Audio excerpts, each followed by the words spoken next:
Desk. My name is Edith Kimani. My name is Bonnie Tunyan. Welcome to KTN Newsdesk. It is the 11th day of July 2013.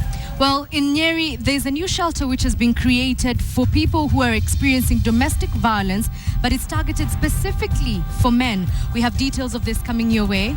Also details on the Kisii accident that continues to claim the lives of students and teachers. Stay tuned.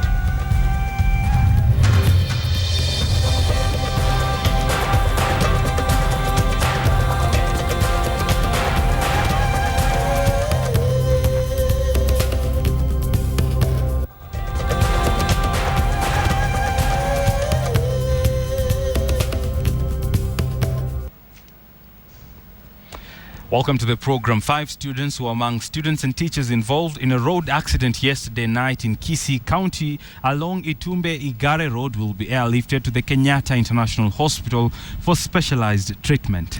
The accident that has so far claimed 13 lives left over 60 others seriously injured, prompting President Uhuru Kenyatta to order an immediate evacuation of the injured to Nairobi. The Inspector General of Police David Kimayo and Interior Cabinet Secretary Joseph Olelenku have been to Kisii Level 5 Hospital to monitor the evacuation.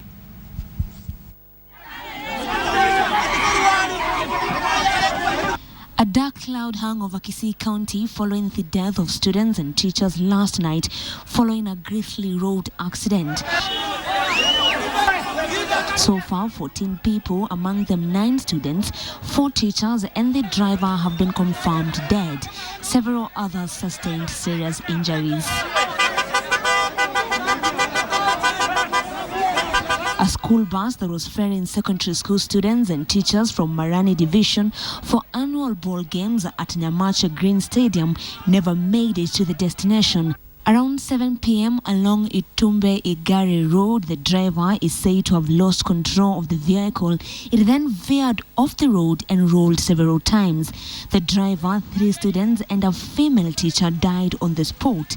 10 others succumbed at the Kisii Level 5 hospital while undergoing treatment.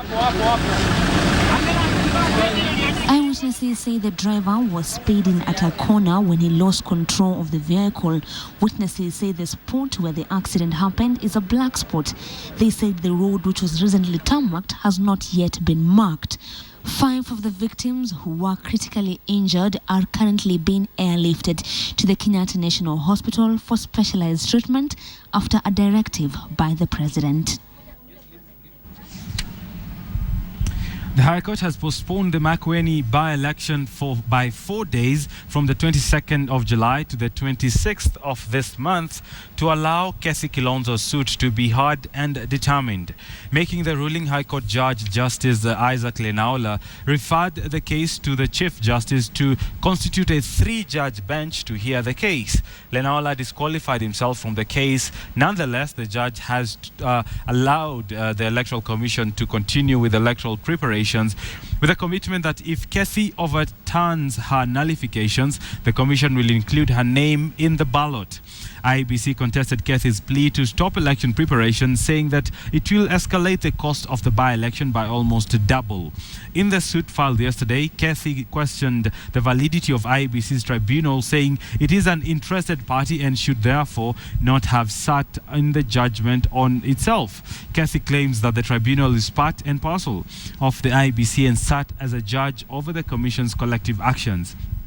Now, mistakes and failures directly linked to the complaints to be determined. Kessi has added senior counsel and Siaya Senator James Orengo to her battery of defense lawyers, including Julie Soweto, Harun Dubi, and politician TJ Kajwang. The case is to be heard on Monday. We shall do the petition, and then we shall now postpone the elections 26th of July, and then preparation shall continue. And then what I will do, I'll then mention it on Monday, before the 3 judges who what I'm going to do straight away from here, I'll carry this file myself to the Supreme Court. I'll leave it to the CJ, so a bench is appointed later today or tomorrow. So by Monday morning, the bench of 3 can sit and then pick it up from there. Is that a good way to proceed? Right, from the courts we go to the battered husbands of Nyeri. Edith? Right, it's not so much battered husbands, but the fact that they now have a refuge center, and that's at the Nyeri Provincial General Hospital, following the launch of a gender violence recovery center at the hospital.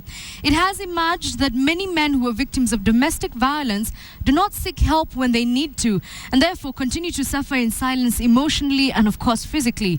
The recovery center is open to women as well, and Karen Derry has the details. Very few men come out in the open to report cases of gender violence meted on them, in spite of this happening to men too, as evidenced by the cases that have been highlighted by the media. Charles Gidenji, the Cabinet Secretary for Health in Nyeri County, expressed regret that there were many cases of gender-based violence, but most of these cases usually go unreported. Violence in Nyeri, gender-based violence, it is true, it's there, but it's not unique to Nyeri alone. It is everywhere else in Kenya. Is only that probably the reporting is not in time, if not on time. Speaking during the launch of a gender-based violence recovery center at the Nyeri Provincial General Hospital, it was noted that although Nyeri County has been in the public limelight for gender-based violence against men, most of the victims shy away for fear of ridicule. However, they cautioned against stereotyping Nyeri as a center for husband battering, as this is happening in other parts of the country as well. This is a national issue. It is not only to say that men are the only ones who are battered. It is only that this is the regional referral center, and we are mandated by the Ministry of Health to spearhead the services in this region. So it has nothing to do with what is reported of men being battered around the region. It is a center that is going to cover everybody. The Rescue Center is a project undertaken jointly with the Liverpool Voluntary Counselling Testing Center. In the last 3 months, we've seen about almost 300 cases, and that for us was a sign that it's a high volume problem and we need to tackle it. And the more we talk about it, the more we see cases coming, and especially coming early. Similar centers have also been established in Nakuru and Kisumu counties. Men who are victims of gender-based violence now can seek refuge here at the recovery center at the Nyeri Provincial General Hospital, and they need not fear coming out in the open to seek help, as it is now within reach. Carol Derry for KTN in Nyeri. Right, a Saudi Arabian princess has been charged of an alleged plot to traffic a Kenyan in her home in California.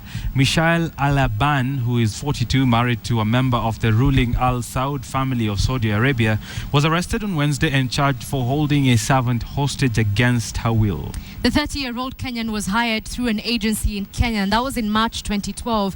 And then her passport was taken from her on arrival in Saudi Arabia by Al-Aban. Reports indicate that Al-Aban was arrested after the Kenyan woman escaped and rushed to a bus stop where she told a passenger that she was a human trafficking victim.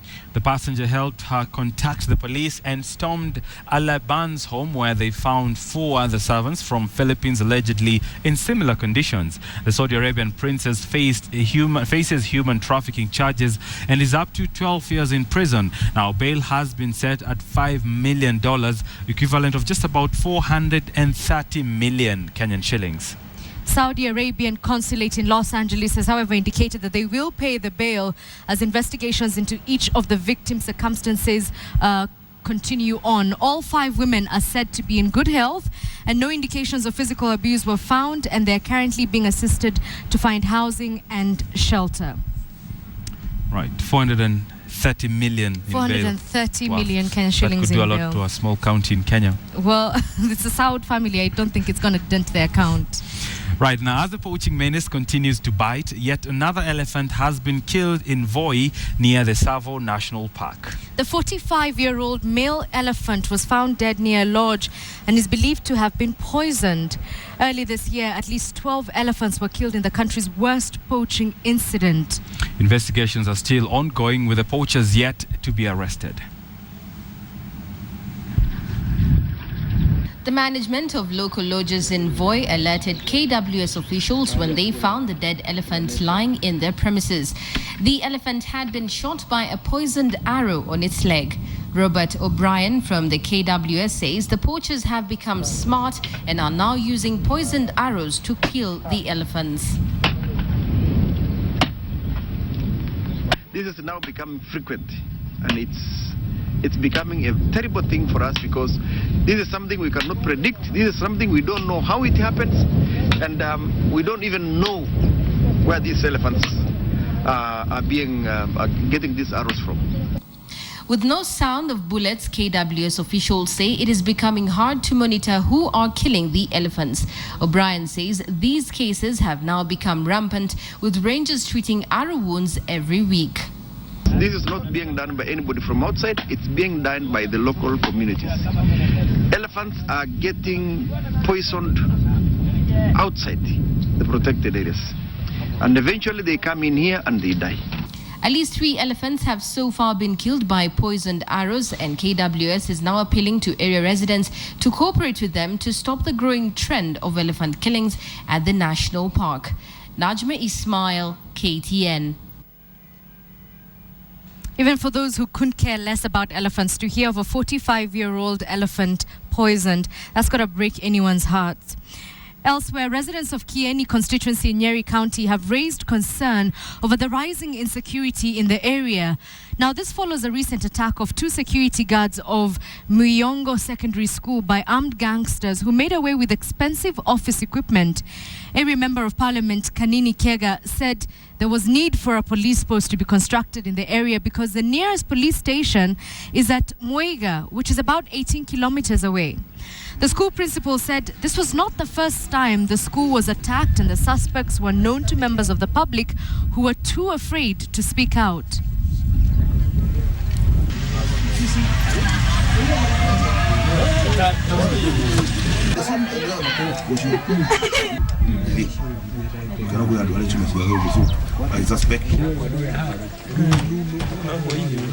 The watchman was actually able to identify those who were actually attacking them. They say that 3 people are attacking them.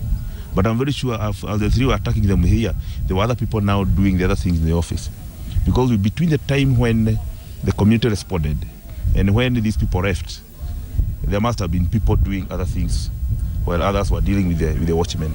Tunaomba serikali itutengee maafisa ambao watakuwa wamewekwa katika stesheni hii, wakuwe wanalinda usalama hasa wa shule na pia wa eneo hili. Kenya Re today flagged off the second phase of the Nico Fiti Ability Beyond Disability campaign that helps improve the quality of life with persons of disabilities countrywide. Charity Kimani has more on the initiative set to benefit thousands of persons with disabilities.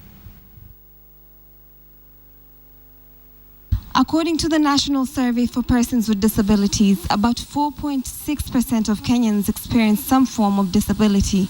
The Nico Fiti caravan will travel across the country distributing assistive devices to persons with physical disabilities. The devices will ease their mobility, improve their lifestyles, and empower persons with disabilities. So I think we should feel that those who are disabled are part of society, and this initiative's focus really is to recognize that, give assistive devices, because if in that state, of course, you need assistive devices, the wheelchairs, the walking canes, continent bags, and things like those. But also destigmatize the whole idea. And I would like to assure Kenya Re on behalf of our CEO that this is an initiative we are proud to be part of, and we look forward to working together. I was quite impressed when I heard Honorable Mudi Awori, the foundation way back in 1950. And that just teaches that initiatives like these, we shouldn't look at them as an event. It's something that ought to be in our hearts, that we need to feel, and it's a lifelong journey. We appeal, like the MD said, to all other organizations, institutions, individuals within the public and private sector to join hands with us in order to be able to make a difference in the lives of the people in our society. Nataka kuchukua kwanza fursa hii kwa mshukuru Rais wetu Mheshimiwa Uhuru Kenyatta kwa kumteua mmoja wa walemavu kuwa katibu katika wizara. Hii ni kutambua, kuonyesha kwamba ile walemavu wanayotaka ni fursa ya vile vile kuhudumu. The caravan flagging off today was the first of 3 expected to run until December, focusing on Roiro, Karatina, Meru, and then Embu.